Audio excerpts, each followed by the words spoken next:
All right. Word assimilation, Jason. Let's do this. Walrus.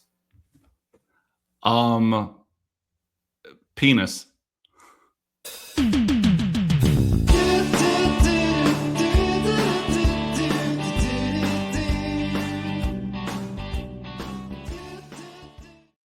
Oh, yep. I couldn't remember what they called it in the movie.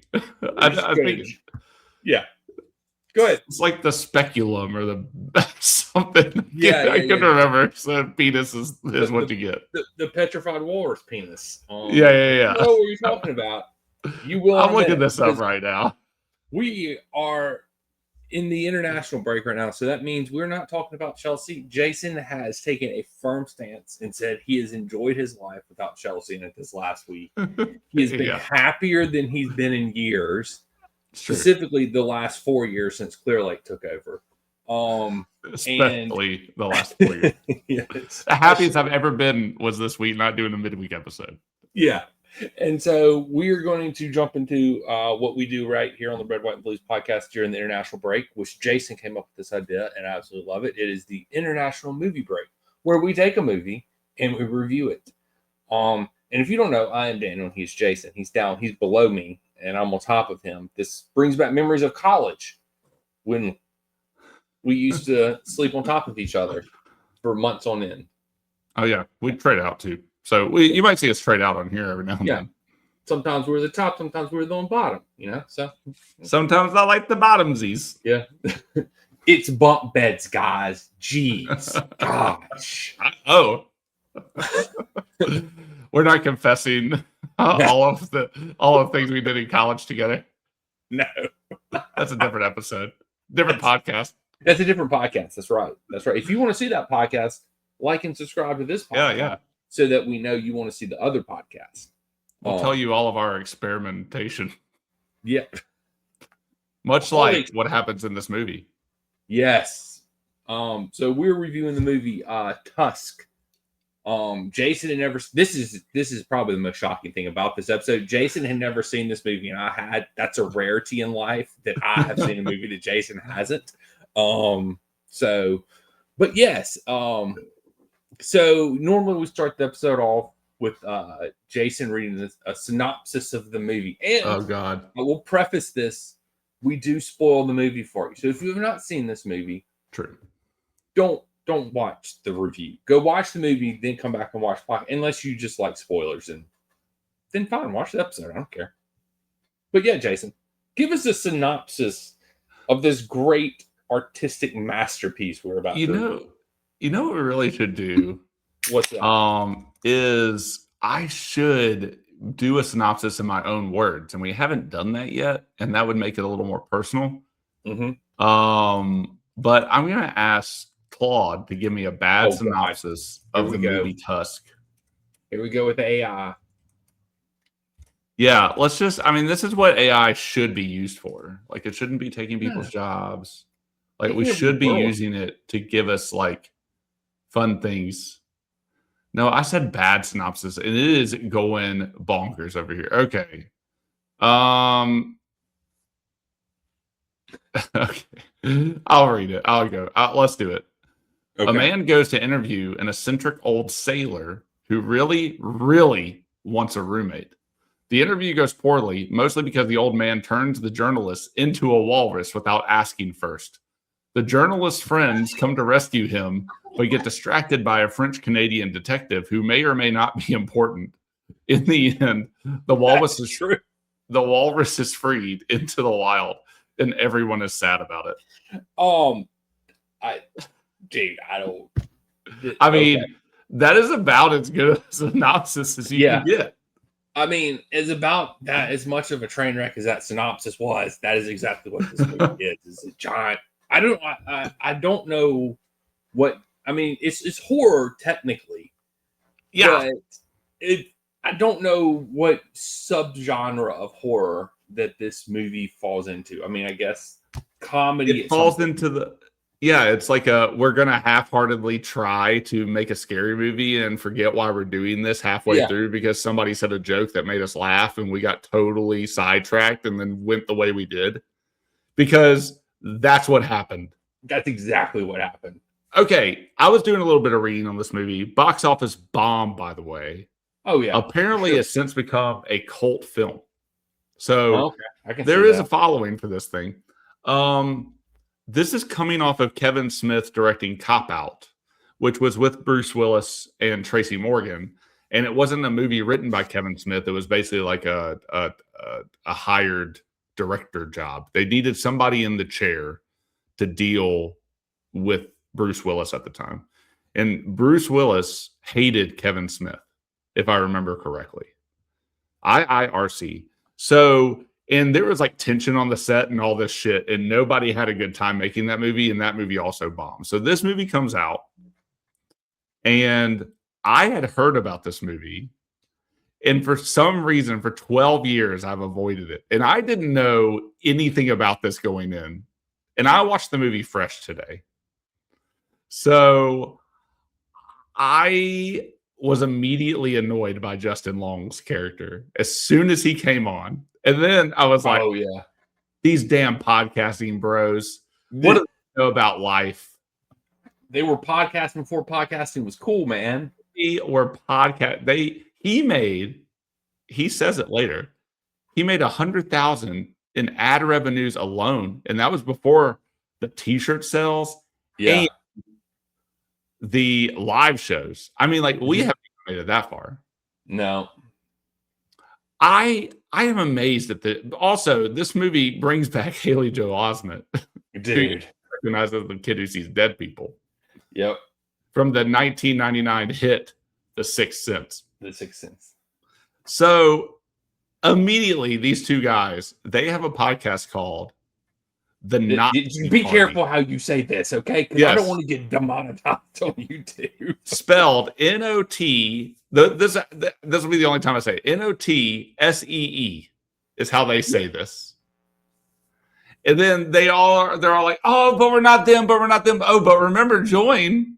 Yeah, join the party. Yeah, they do all that shit. Okay.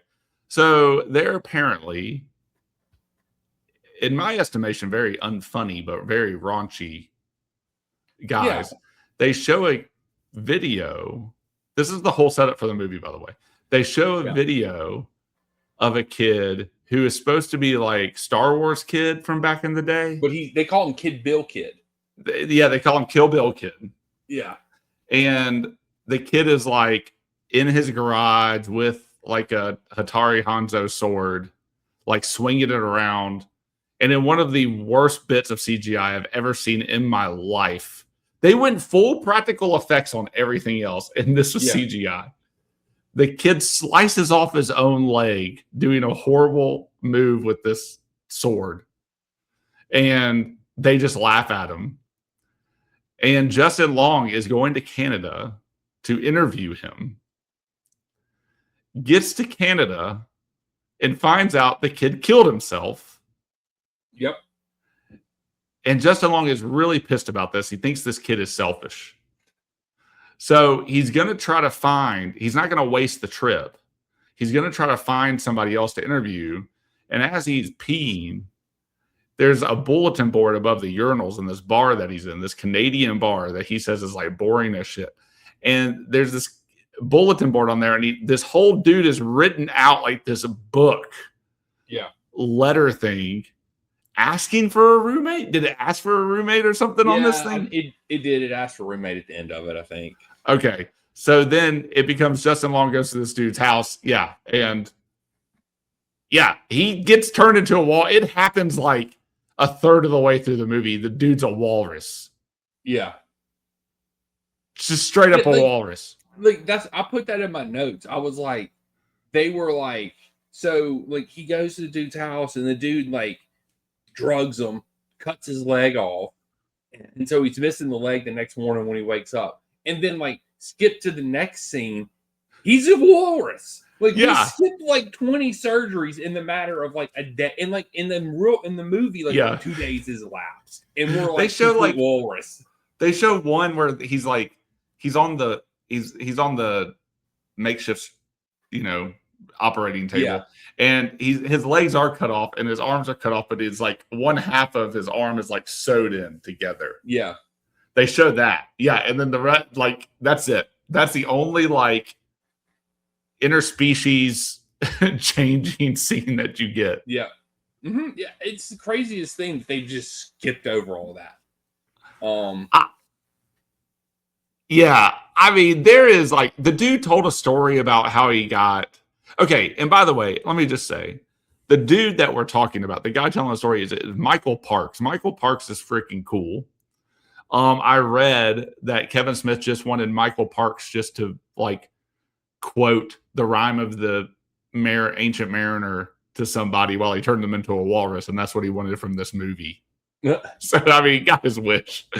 Michael Parks is like one of the guys that Uma Thurman goes to see in Kill Bill 2. He's like at the very start of the movie. Yeah. And I always thought he was freaking cool. So as soon as Michael Parks comes on the screen, I am like, oh yeah, shit is about to get real. And then he drugs the dude after he tells him a story about how he got shipwrecked and this walrus saved his life. Yep. And then, like, he called him Mr. Tusk. Yep. And then, yeah, next thing you know, Justin Long is in a wheelchair and his leg is missing, much like Kill Bill Kid. And Michael Parks is like, yeah, you got bit by a spider and this doctor came. Brown recluse. Oh, which we that is have true. Where we're from. Yes. And I've never heard of this before, just to clarify. I well, asked my wife because she's a nurse, and I'm like, you ever heard of a guy like getting bit by a brown recluse and then like losing his leg within like 12 hours? Because that's what happened in the movie. She said no, I imagine. I didn't ask her. I forgot to. Oh, okay. Well, what I know from a brown recluse bite is the venom basically creates necrosis or whatever it's called. Yeah. So like all of the tissue surrounding the bite dies. Mm-hmm. And it can create like these crazy huge holes in the right. Yeah. You get holes in your leg. That's what I've always seen. Yeah, but no, not in this movie. He had to have a spinal tap because the poison was running through his body, and the spinal tap saved his life. And like they cut his freaking leg off. I'm Googling this shit right now. Oh, although it's extremely rare, you can lose a limb from a brown recluse bite. And I think you could too, just not in the span of like a few hours like he did. Right. Like, I totally think if you let a brown recluse bite fester for a month or two on your leg without seeking treatment, sure, you might have to have your leg amputated. If you're just like, yeah, it's a flesh wound and you don't do anything about it, you're not seeking help, you'd rather be in pain. Yeah, sure. I agree with that assessment. Yeah. But not in like a few hours. Yeah. Some of the problems I have with this movie were just like, so Michael Parks is obviously having like a good time with this whole thing. He's like stifling laughter that he's like his leg is gone, and like there's even one scene where he's like rolls away, like because Michael Parks is also in a wheelchair, and he's zooming away, and like he's like coming towards the camera. He's like, "Sorry for your loss." Yeah, and like rolls away. You're just like, dude, they're trying to make this guy demented, and he just Michael Parks, so he already is like playing it so well. But like, like he's like laughing at him and like all this stuff. And Justin Long's coming out of a stupor, and he's asking where his phone is. And Michael Parks like, oh, the doctor, he said you have to take all the phones out of the house. Yeah, he didn't want anybody disturbing you, so you could heal. We got to take the phones out of the house. Yeah. And Justin Long's like, that is what stupid. A treatment plan. Yeah, it's treatment plan. He's like, that is stupid. I want to talk to the doctor. Oh, he's on his rounds. He's like, why am I not in the hospital? He's like, oh, the doctor said this room was sterile like every day, so he was just sterilized. To be fair, there was like nothing in the room, just two dudes in a wheelchair. Yeah, and a Tusk that was apparently, you learn later, his femur. Or one of his leg bones. I don't remember which one it was, but yeah. So Michael Parks cut this dude's leg off. Yeah. And then whittled the leg down, sanded it down into a tusk shape while he slept, while Justin Long slept in a wheelchair next to him. Yep. Badass serial killer shit going on. definitely serial killer vibes in this movie. But it's like, okay, the setup is, okay, we hate this dude. He's a douche. He was a douche to the girls in the convenience store. I did that earlier before the pod. I cannot remember the term convenience store, apparently. He's a douche to those girls. He's while he's out, he has a flashback to his girlfriend who just wants to go on this trip with him, and he's a douche to her. Hey, to be fair, Allie's a douche too, so she's a female douche. Allie is a douche.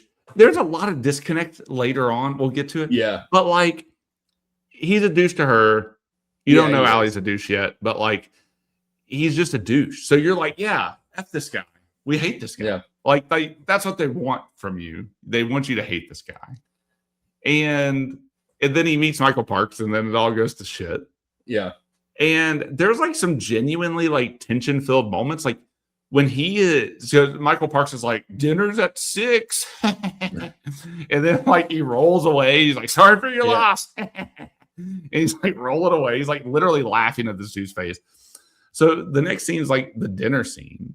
And Justin Long's at the dinner scene, and he's like asking more questions and like trying to figure out his, thing. But like there's a genuine like sense of helplessness there. Like he's like strapped into this wheelchair. He's like doped up to shit. He can't move. He can't even like move his arms to eat the food that's in front of him.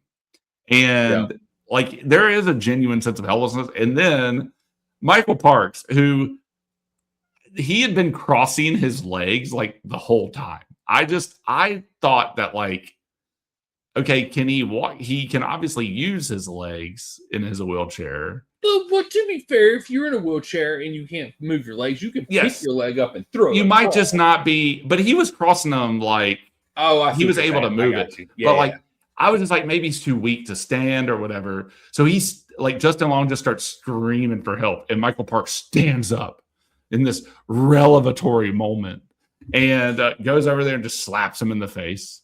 Yep. And it's like, no one's coming to help you. And then they just scream at each other for a little bit. And then you go to another flashback and like you find out Allie and Justin Long's podcast host, Haley Joel Osment, they're having an affair. Well, you don't realize it at first because all you see is her talking into the camera, and then this really fat hand comes up and touches her face. Hairy hand. And you knew who it was immediately. Yeah. I do love the fact that we saw a fat Haley Joel Osment in this movie. Literally, that's one of my notes. Haley Joel Osment is a dirty cheater. He's also fat. Yeah. His sausage fingers come right on in to wipe the tears off of her face. Yep. Yeah. It's kind of wild. And then he wakes up to the sound of his phone, by the way. Mm-hmm. And I'm like, Michael Parks, dude, hide the phone or do something. Like, it's just out on a table. Did he want him to find the phone to lure his friends there to experiment on the friends as well? I mean, maybe, but the movie is not good enough to ever give you that indication unless you just want it to be that. Right? Like, nothing about anything is like, Michael Parks isn't like, he's in the back. There's nothing smart about this movie. There is nothing, everything is on the nose. Everything is what it is. Like, you're just like, oh, this guy's turning this guy into a walrus. All right. And then he does it. Yeah. Like, there's no mystery. There's no anything. Like, it's even like Michael Parks walking around, you're like, yeah, anybody can do whatever they want to in this movie. Yeah, it's fine. Like, it's like you compare it to like another movie that sort of like this other movie is a lot better done, but Centipede, the human centipede. Yeah. When you're, the whole fascination with the way the dude connects the people together. Yeah. It's like this huge buildup and this huge reveal, toward the end of the movie. Yeah. There's none of that buildup in this movie. It's just like cuts his leg off. There's one of the mini surgery and he's a walrus. And that's it. And even in the surgery scene, it shows like a scientific drawing of a man that's like so it's like half skeleton, half man. And it shows this scientific drawing of a walrus that's half walrus, half like skeleton of a walrus. He's just looking at it like, okay, yeah, if I do this here and I do that there, then we're good. And like that's just what he does. There is no like methodical thought out process of this. It's just like him just sewing together pieces and making a walrus suit for this guy. But he has had practice. This isn't that we learn that is true. This is not the first one he's done. So this is more than likely the 15th one. Yeah. That you find out at the end. Yeah. So which we'll talk about the end because Jesus Christ. But anyway, like so he gets his cell phone, he leaves these voicemails. Haley Joel Osment is like he finally figure out it's him. He goes to the bathroom. I need to address a few things around this scene, okay? Because this has nothing to do with the plot of the movie or anything whatsoever. I just had problems with this. Okay, number one, when they wake up in the morning, when Haley Joel Osment and Allie, the cheaters, when they wake up in the morning, they are sleeping head to feet. Yeah. Who in the hell sleeps head to feet in the freaking bed? Who did that? And they're obviously having an affair. Like, why are they sleeping head to feet? Fully clothed. So there was not like any hanky-panky going on, and they fell asleep during the middle of the act. She's in like a sleep outfit, but he is definitely fully clothed. Yeah, he's fully clothed. Yeah, like I'm just like, why are they head to feet? Who does that? Did you also have a problem that they both left their phones in the damn bathroom all night? No, because this was like the early 2000s. That didn't bother me as much. We were 7 years past the iPhone by this point. So they were on like the iPhone 7. So what year did this movie come out in? 2000? What, like late 2000s? 14. Okay, so early to 2014. Yeah. I mean, we graduated high school in 2003. We graduated. They were on the iPhone 6. I had a 6. Okay, so they were 7. See, I didn't get my first iPhone till probably like 2011. They may have been on the 5. I think the 4. I think the 4 was my first iPhone. Okay. Mine was a 5. That was my first so it's like maybe I think it was weird that she called him though, and I guess it's weird in the sense that they were trying to get in touch with him. Yeah. And then they didn't bring them in the other room with them. Like she literally called him, left the phone there, and then went in the other room. And he called her back immediately. And his phone was there too, but when Justin Long was calling back, he ignored it. Haley Joel Osment ignored it. Correct. And then I also had an issue with, this is not an issue. I just want to make people aware of this, that this is a thing in the world, that women can multitask a lot easier than men because she is allowed to sit down on the toilet and brush her teeth in the mornings and can multitask. If I, in the morning, try to brush my teeth while I'm peeing, it won't end well. Have you ever tried it? Yes, it's not like I have to stop. Like sometimes I think I've mastered it, and like even though I've never practiced it, and I'll just go in there and be like, "Oh yeah, I've got this," and then I'll brush my teeth. Like, nope, I'm just stop brushing my teeth and let me finish peeing. It takes so much longer because of the cleanup. And then your wife's yelling at you because there's pee on the walls. She's like, "What's it smell like urine in here?" Yeah. I was just brushing my teeth again, babe, while I was peeing. There's urine and toothpaste everywhere. This is crazy town. You cannot do that in Tinkletown. Okay? That's right. So women, y'all have it easier than us. Just let you know. I want you to know. I guess we could sit down and do brushing the teeth on the toilet. I mean, you could, but Yeah. It's up to you. I usually stand. Yeah. I usually stand. I'm a stander. The only time I feel like it is acceptable for men to sit down is in the middle of the night. I will sit down in the middle of the night because, 41, getting older, I have to wake up in the middle of the night and pee sometimes. And if I do, I'm just like, I'm not. Number one, I don't want to turn a light on. So Yeah. I'm just gonna fill for the toilet and sit down and pee. Like I'm Wait, not. dude, so I do turn the light on. I hate it. I can't. It wakes me up. My bathroom's so dark. I need one of those like lights in the side of the toilet. Oh, you need like one of the little tap lights that you can put on the wall for 1995. Yeah, you know, I need some little tinkle tap lights for my nighttime peas. I want you to, after this, go tell your wife, "Hey, babe, I want to get some tinkle tap lights for the bathroom." Spoilers: she's normally not here. She probably heard it. She's right on the other side of that wall. This is not an elaborate set, folks. I'm in my house. Yeah. His bathroom is literally right down. Like, yeah. 5 steps. Everything's just everything you could ever want right on the other side of the wall. Yeah. But yeah, it's just but no, at night I don't like turning the light on because it wakes me up. But I like, get it. You know, my bathroom, it's like the toilet is separate from the rest of the bathroom, and we have a giant ass window in there that's like faded. Like I don't know. It's not. It's one of those weird tinted glasses things that you can't see in it, but you can, and it's like just blurry. It looks like you're drunk. So like it lets light through. Yes, exactly. So there's a street light outside my house, so the street light shines through. So I have light when I go in the bathroom at night. So it's not like it's just completely pitch black dark.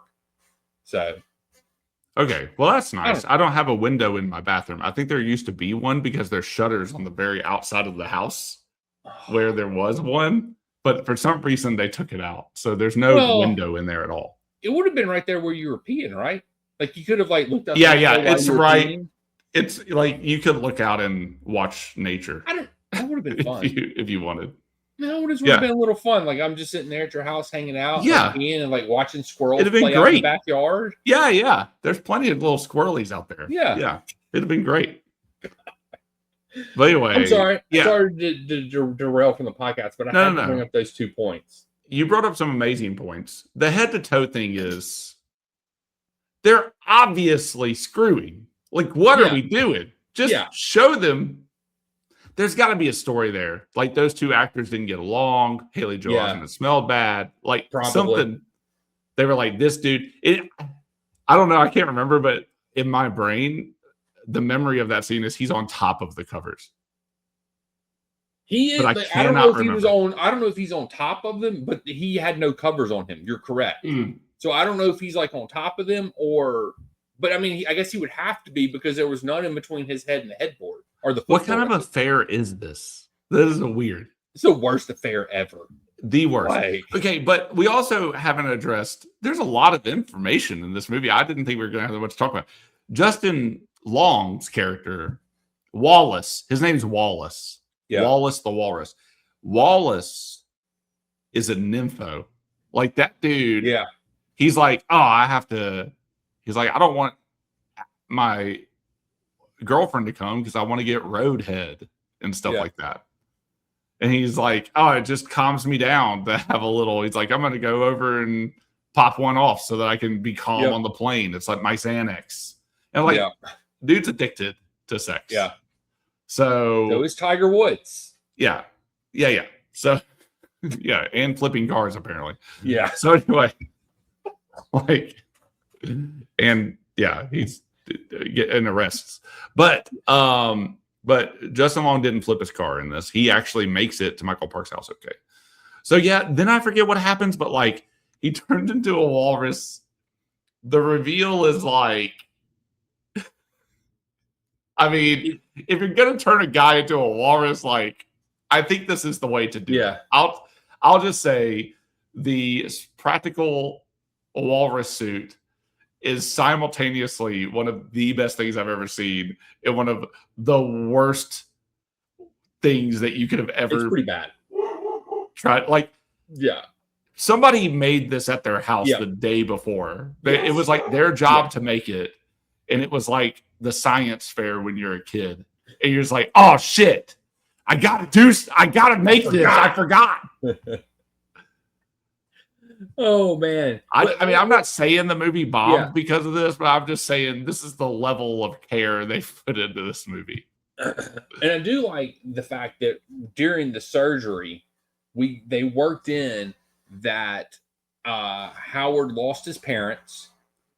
Right. Yes. And then he also was molested by the priests and the nuns who were witches at the Catholic Church. Yeah. The orphanage as a child after his parents got murdered. Yeah. So, dude, I looked this up. So I don't want to take this down like too dark a road. Because the movie's not dark. I guess, but I guess it is. But if I look up Tusk the film, which is harder to find than you would think on Wikipedia, there it is. It doesn't just automatically pop up, by the way. Yeah. Okay. So they call this so his backstory is that he's a duplicitous orphan. So according to Wikipedia, they were a population of Canadian children wrongly certified as mentally ill by the provincial government of Quebec and confined to psychiatric institutions in the 40s and 50s. Many of these children were deliberately miscertified in order to acquire additional subsidies from the federal government. They are named from Maurice Duplessis, who served as the premier of Quebec for 5 non-consecutive terms between 1936 and 1959. The controversies associated with Duplessis, and particularly the corruption and abuse concerning the Duplessis orphans, have led to the popular historic conception of the term as premier of La Grandeur Nature. I don't know. The Great Darkness by its critics. So, yeah. The church has denied involvement in the scandal and disputes the claims of those seeking financial compensation for harm done. It's believed to be the largest case of child abuse in Canadian history outside of the Canadian Indian residential school system. Yep. So, they gave him like a real life backstory. Yeah, and at the end of my blog, I blame the Catholic Church for this movie and the nuns who were witches. that's who I blame for this movie. Yeah, and I guess like the risk there, right, is that you're tying like that thing to him being a serial killer, like if that's part of his backstory. So I'm guessing some of that didn't sit well with people, but it is like at least they did try to give him like a rich backstory, like steeped in some kind of Canadian history or like a dark time in Canadian history, right? That then gives him some kind of like motivator, like gives him like some, or like reasons for things in the head, something like that. Like so there, but it's probably, and it's not overt, but it is probably like a bit of a political, like because Kevin Smith has directed one of the greatest films of all time, in my opinion, being Dogma. So he already has like things with the Catholic Church that that he's working out or has been working out for a long time. Yeah. So that's probably just a little nugget to that, but it doesn't like linger on it. Right. But I mean, that's the thing is like, this is a very, like, it's a very like this is why I just don't know how to label this movie, because we're about to just go off the deep rails here. Because this is the point where the movie just goes completely off the rails. But before that, like, it is very like it's almost like the way that Howard talks about the walrus on the island is very erotic. Like there's this very sexual tension that is built up with Howard and the walrus. So it's weird, man. It's just a very weird vibes movie all the way around. And then oh god, the movie comes to a screeching halt. Just stops. Like I already had like a little bit of problems with pacing in the beginning, and like I didn't think a lot of the jokes landed. They didn't land for me. If I was watching it with like a group or something and the vibes were right, I think I probably would have enjoyed some aspects of the beginning of this movie later or more. But like, dude, like almost every single joke that comes after this is bad to me. Like hardly any of this works for me. It's so I will say this. Take it away. I enjoyed the French detective in this movie. I didn't think the French detective fit at all in this. Dean Lapont. He did not fit at all in this movie. There was no rhyme or reason for his character to be in this movie. Like it's like you said earlier, there was this like, at points there was like this tension, like this, there was a little bit of heaviness to the movie. And then it's just like, they were like, nah, we need to turn this into a horror comedy and just go completely. How far off the rails can we go? Hey, I got an idea. Let's have this French Canadian detective pour whiskey in his milkshake. That'll be funny. That'll really get him rolling on the. And what? Okay, speaking of that, I need to go back. Like, what cafe were they? Like, I think they were in a cafe. Place. Yeah, it was a burger place, but like everything was named after Lord of the Rings stuff. Oh, I didn't even catch that. Okay, well, he gets a Gimli slider. Okay, yeah. Something is named after Sauron. Like everything was named after, but they had like I think it was inside of the airport because they had a metal detector before, like between the counter and like the area where you sit. Like, so I think you had to go through a metal detector to even get back to where you were. But she does tell him to enjoy his flight. So I was like, okay, I guess it's just a Canadian airport thing. And I didn't ever think about it again. I mean, it is just, I don't know. The movie just goes. Like, they tried to add humor to the movie, but it's sort of like you said. It wasn't like, it was very cringe at times.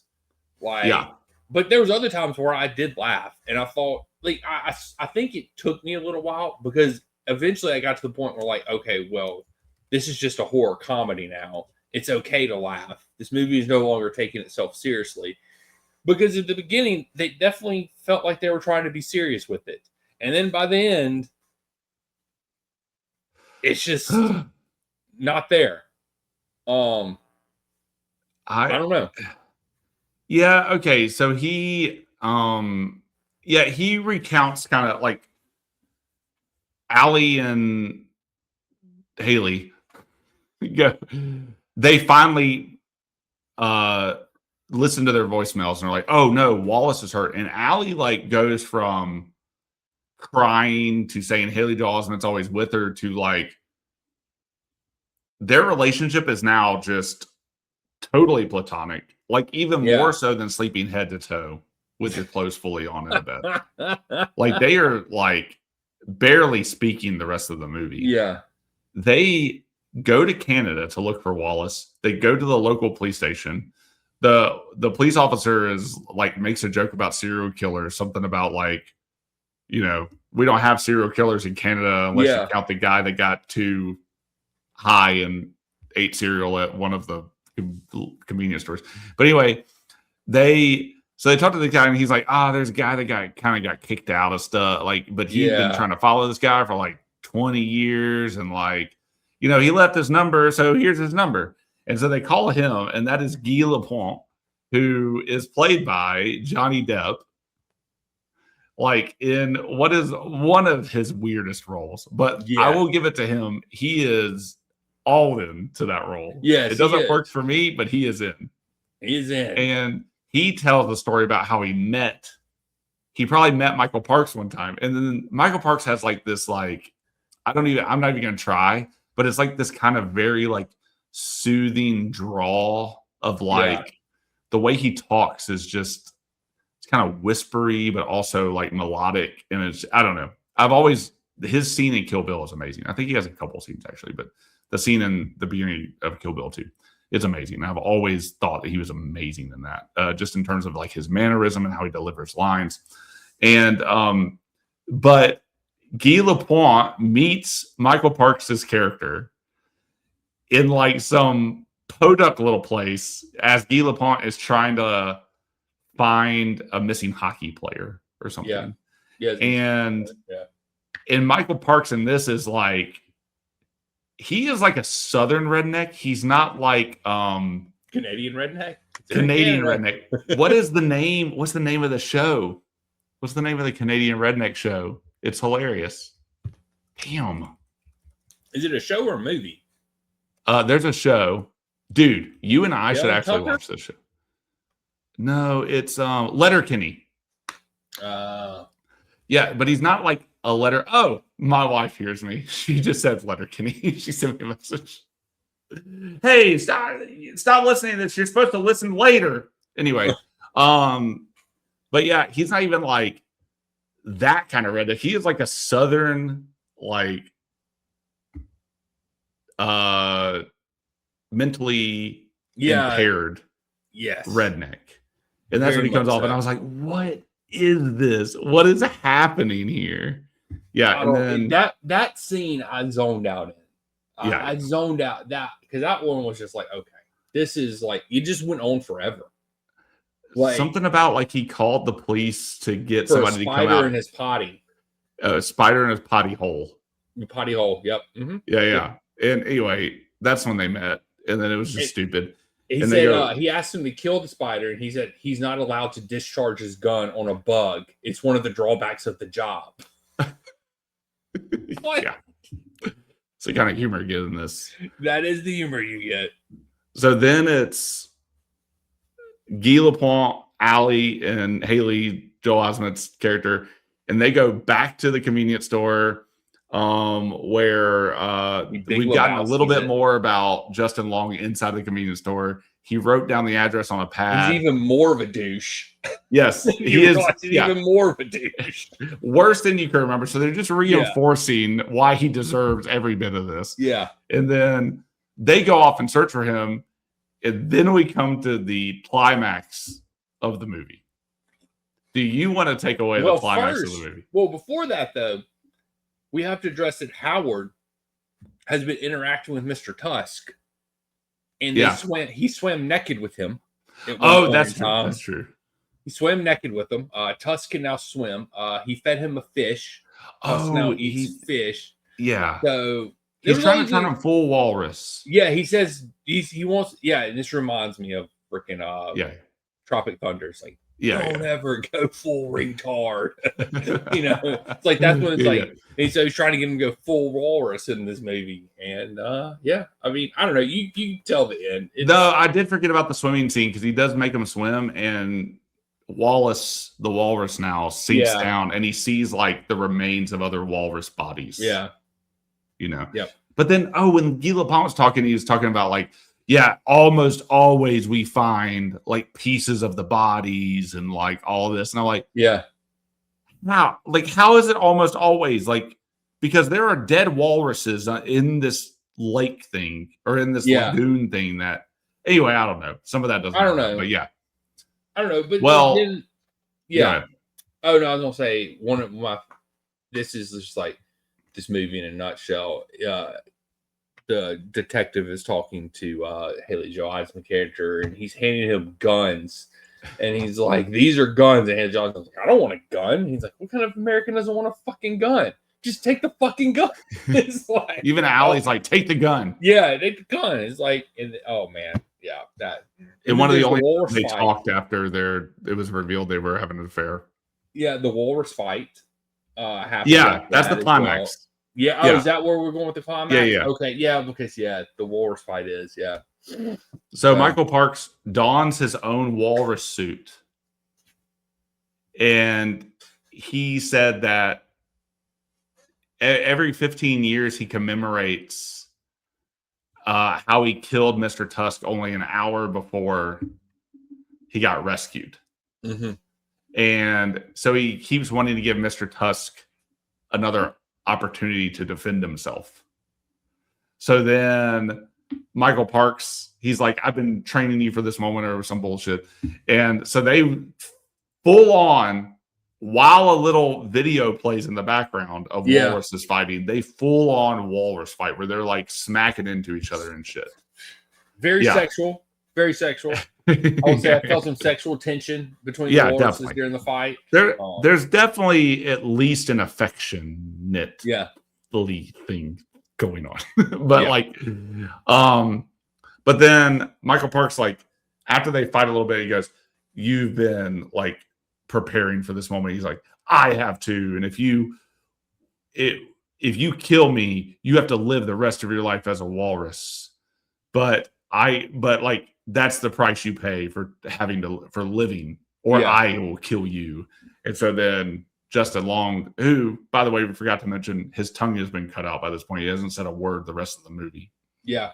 He then stabs Michael Parks in the foot. Michael Parks falls down, and then he stabs him with his tusk over and over and over again. Right as Allie and Haley Joel Osment show up. One of the worst bust-ins in movie history. Oh my God. Yeah. One of their facial expressions and everything, just terrible. Terrible. There's no one in this movie outside of Michael Parks is doing any good job at acting here. So that's normally a route that someone could save a film. And it is, the whole time I was wondering, how did Kevin Smith get these people to do this? That's what I want to know too. Because like, if you're an alien, right? Like if you're an alien and you just happen to be hovering over this set as they're filming, like, just think about what you're watching. Like, you're watching a great actor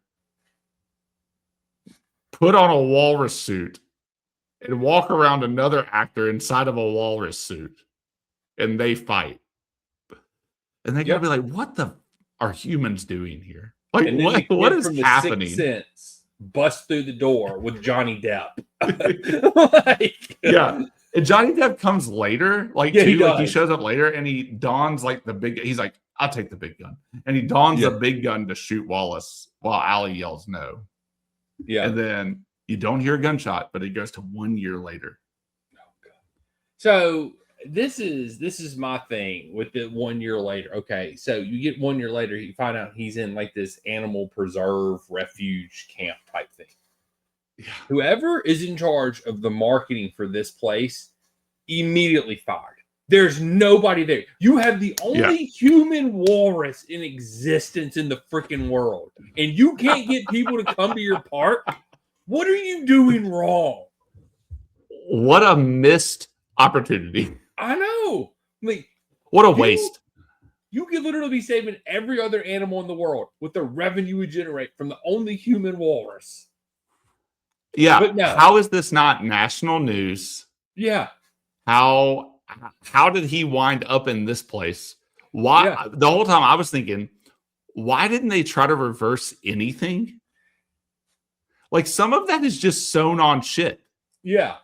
Like cut him out of it. You know, I mean, it's going to take a long time to recover, but we do reconstruction surgeries all the time. It only took him 2 days to get into the suit. So, exactly. How long could it realistically take it to get out of it? Like, the craftsmanship has to be shitty enough to be able to, like, undo a few strings. Right. Also, like, he looks no different a year later than he did when he first went into that place. Yeah. Oh, same thing. Yeah. He's still got the same scars, and everything. Suit. I guess the person that made the first suit totally forgot to make the second suit. That would be a little more realistic. But it's like scars. They're like open wounds still. Yeah. Like a year later. The brown recluse bite, man. It's just those open wounds are festering. The venom was running through his body. It's amazing. But yeah, dude, you're totally right. Like, how did this place botch that so badly? I'm whoever's in charge of their marketing needs to be fired. It is like run down. That is the biggest coup of this whole movie, is how that person still has that job. The entire parking lot was covered in freaking grass and weeds. They probably gave him his only fish he's had in months. So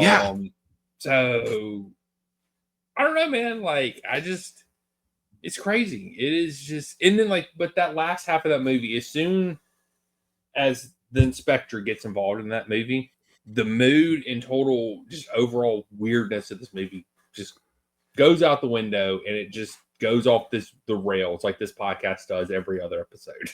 It peaks and dies at the same time. Yeah, it hits this like crescendo, and then immediately as soon as he starts talking, just plummets. Yeah, it does. It just offs itself. Like, any mood this movie had just was like, I'm out. It just throws itself off the cliff. It's like I said, this is like a new genre of movie. It's like a horror love comedy. Because there's like this weird horror element to it. There's comedy, and then there's the love triangle between them, and then there's the love between Howard and the walrus. So yeah, you and I can make this movie better.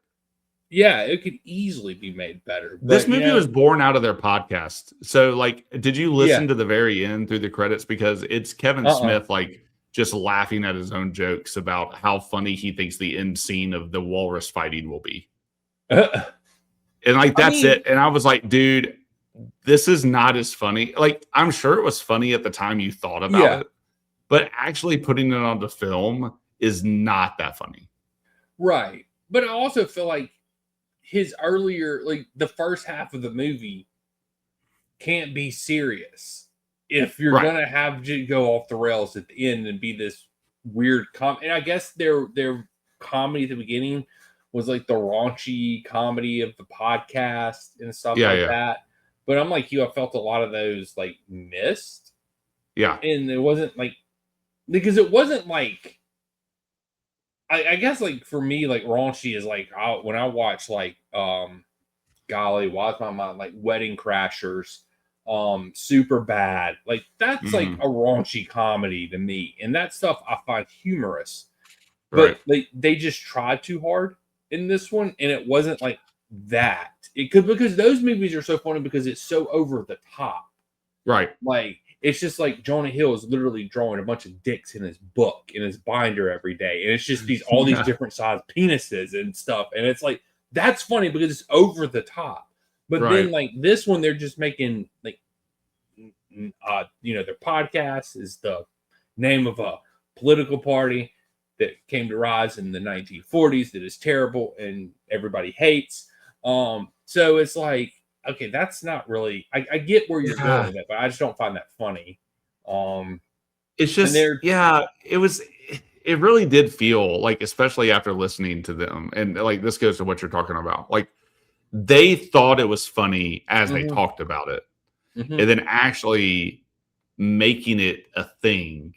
Right, it doesn't play well. But then also, there were some genuine, like, some interesting threads they could pull if they decided, okay, well, this is just a douchebag idiot that isn't that funny anyway, that we're going to put in a really shitty, horrible situation. And then just, I don't know why we didn't just hang out in that situation. Yeah. Like, I don't know why you can't just take out the Guy Lapointe shit. Yeah. Like, even if you never brought Allie and stuff back in, like, which would have been like probably a missed opportunity if you could have pulled it off well. But even if you never bring them in, you don't bring Guy Lapointe in, and you literally just hang out in that world where you're like turning this dude into a walrus. Yeah. And because some of that really was good. Yeah. But you're talking about small little like nuggets of mackerel amongst a bunch of chum. Yeah. And like there just is nothing really to grab onto in this whole movie because it is so jarring in the way that we're going from like this thing that might be that they think is funny that isn't coming across that funny to like a horror element to like, well, we're trying to get backstories that aren't that good to like these things feel off because like the whole movie feels like you're sleeping head to toe with somebody that you're trying to have sex with. Like that is like the whole movie. That is what the whole movie feels like. You're just like, hey, yeah, like things kind of line up, but we're not able to really get it on. Right. Like that's what it feels like. Like the whole movie feels like that. It's like the perfect metaphor for the movie. What an observation. It's just like these two. It's like these two people that don't know what they're doing. It's like, let's try and have sex. All right, you put your head down by my feet, and I'll put my feet by your head. Let's leave all our clothes on, and let's just lay here. Yeah, yeah. And let me try to use my fat sausage fingers to caress your face. Oh, like, what is happening? Yeah, I don't know, man. Crazy. It is. That is a great, the laying head to toe in the bed, fully clothed. They didn't pick a lane. They didn't pick a theme. They didn't pick anything. They just had every idea that they thought was funny on their podcast and threw it at the wall, and nothing stuck. Right. And I mean, that's the thing. It's like the dialogue. Some of the dialogue was really well written, mainly Howard's. Yeah. He's the best part about this.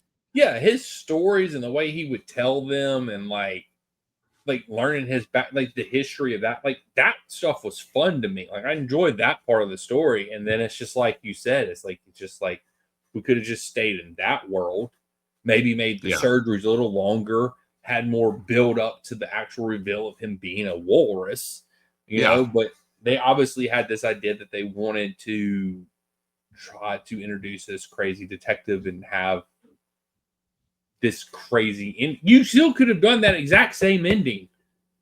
Yeah, exactly. And that could have just been the freaking end of the movie. Exactly. Yeah. But they didn't do it that way. And I don't know.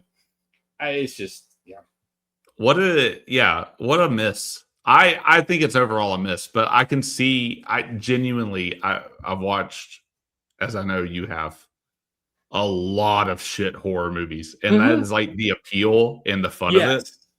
But yeah, it's like sometimes I just think it's not as fun as it sounds on your podcast. And it is so apt that this idea came from their podcast. Because it is it's also a lot of things sound funny in the moment when you're just hanging out with your mates. But at the end of the day, the thing that I find amazing is how they got these actors to do these things. And I think that's probably Kevin Smith's troll on the world. It's just, how can I get these people to do this? That is the crazy thing about it. When you think about the people that are in this movie, is like, it's not like it's just shitty people that you've never heard of. Freaking Johnny Depp's in the movie, for goodness sakes. Right. It's one of those things. So I don't know. Whatever. I mean, it's got a pretty shitty score on Rotten Tomatoes, 45%. So that's kind of incredible, actually. 45%. Yeah, that's the tomato meter. The popcorn meter's at 36. So man, okay, I want to read some of these. I'm gonna read. Let's see. Tusk is pleasantly ridiculous and charmingly self-deprecating, but that isn't enough to compensate for its thin, overstretched story. That is a kind way of putting it. I thought that you could like filter this shit. Let me go see if I can filter by. Okay, I'm looking at top critics here.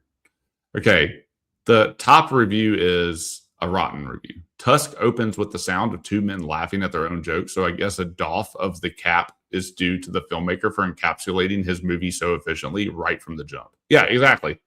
That's what we were just talking about. Like, they thought it was funny. They put it on. Yeah. This is a B+ review from IndieWire in 2015. Justin Long and Johnny Depp joined the Clerks director for a weird, unpredictable movie that still feels like only Smith could have made. I agree with that. I agree with that. Yep. This is from Richard Corliss of Time magazine. Nice as it would be to herald Tusk as a return to Smith's bold early period, the movie has a lurching tone and an airless atmosphere. Yeah, much like your assessment. That was like so boring. Like, I like it when people use the metaphors and shit. They try to be a little.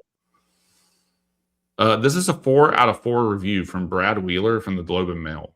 If Kevin Smith was stoned when he thought up his excellent Walrusian nightmare, then marijuana is the best creative medicine. Good Lord. Let's see. Let's keep going. I'm just skipping some stuff. Peter Travers, Rolling Stone. If you're a Kevin Smith junkie, as I am, you'll appreciate the verbal pinwheels he spins around the horror genre in Tusk.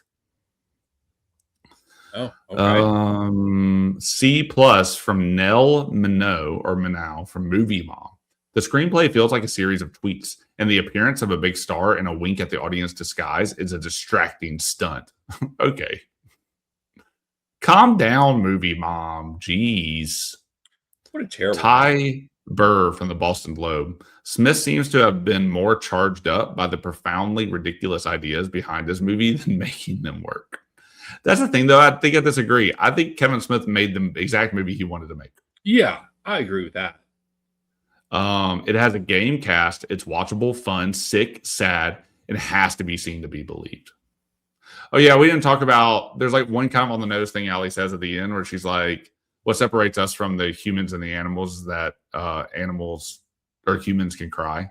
because she's given Justin Long a hard time in one of their flashbacks about not crying at Winnie the Pooh. Which, I get it. Winnie the Pooh is Winnie the Pooh, man. That's my jam. So then, like at the end, he sheds a tear. While he's still a walrus. So that all happens within this is a movie worth seeing. Thank you, Bill Goody Koontz from Arizona Republic, when you're 3.5 out of 5-star review. You know what we should do? We should read Letterboxd reviews. Those are the real reviews we need to read. I don't know if anybody's on Letterboxd, but I am on Letterboxd. What we should do, we need a Letterboxd for our pod. Basically, Letterboxd reviews have turned into just people trying to be as clever as possible in what they write. So let's see what we got for Tusk. Tusk on Letterboxd. So Letterboxd is out of 5 stars. It has a 2.4, by the way. 9,841. How do you find, anyway, I don't know how you find the full list of them, but it's got almost 10,000 5-star reviews on its own.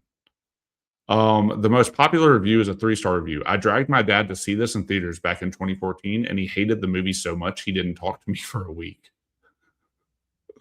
So that's pretty good. I'll go a couple more. How about that? 1.5-star review. First third, this is why podcasts are podcasts and not movies. Second third, the human centipede and marijuana are a dangerous combination. Third, Johnny Depp must be stopped. A regretful watch. 2-star review. So yeah, it's kind of all across the board. 2.5 or 2.4 to me is like really high for this film, but it does, like I said, have its cult audience. I mean, it's kind of, it's one of those cult movies, and it's, grown over time. Yeah. It is what it is. It's not a great movie. If you're into weird horror genre, it's at least worth the watch.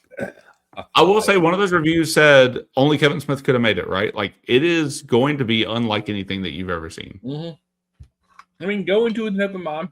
Just enjoy watching it. We did not spoil shit for you because there's no way to do the dialogue from this film justice. They also tell you the meaning of life in the movie. So if you want to know the meaning of life, go watch the movie. I won't spoil it for you. No. But, there's a lot of quotes from Michael Parks from poetry and other things, and things happen. Yeah, there's a story about Ernest Hemingway in there. Yeah. So are we gonna rate this movie? I will give it 1 Tusk out of 1 Tusk. Really? I thought it was gonna be higher than that. I thought we were gonna do like a 1, 2, 3 thing. Oh, well, in that case, we're going out of 3. I'll give it 1 Tusk out of 3. Oh, out of 3 Tusk? Wait, why 3? Why out of 3? I was you gonna just said we were gonna do 3. No. Oh, no. You mean we're sorry. Gonna count? Yeah, my bad. Yeah. Oh, we're gonna do a little countdown like we normally do. So what do we want to do it out of? We doing out of 5? We're doing out of 10. Let's do 10. It gives us a little more leeway. Okay. All right. Do you want to do decimals or do you not want to do decimals? You can do half decimals. You can do a point. Okay, so it could be a half. I like this. It can be a half. It can be a half. He broke his tusk trying to get the mackerel, hit it on the side of a rock. Yeah. Right. He's got half a tusk missing. Okay, I like that. All right. I had to make it real in my mind. Okay. It's real to me, damn it. It's so real to me. Okay, I got mine. You want to go back and watch our Ready to Rumble review. Oh. That was a classic movie, international movie break. Ready to Rumble. Damn it. Okay. All right, you ready? 1. I'm ready. 2, 3. 3 5. I went 3 Tusk. I was doing 3.5. Okay. 3.5. It's somewhere around there. Nice. That's close. Yeah, for sure. That's probably the closest we've been on a movie review on here in a while. Yeah. Except for maybe Ready to Rumble. We're probably pretty close on that one. I don't remember. Ready to Rumble is a straight 10. I don't give a shit. We do need to go. We do need to start a letterbox and all the we got to go back through all of our movies. Yeah, and then rate them. Okay. So, we'll do that. We'll put our letterbox down in the thing on the next international movie break. Give us some time to set it up. Yep. Y'all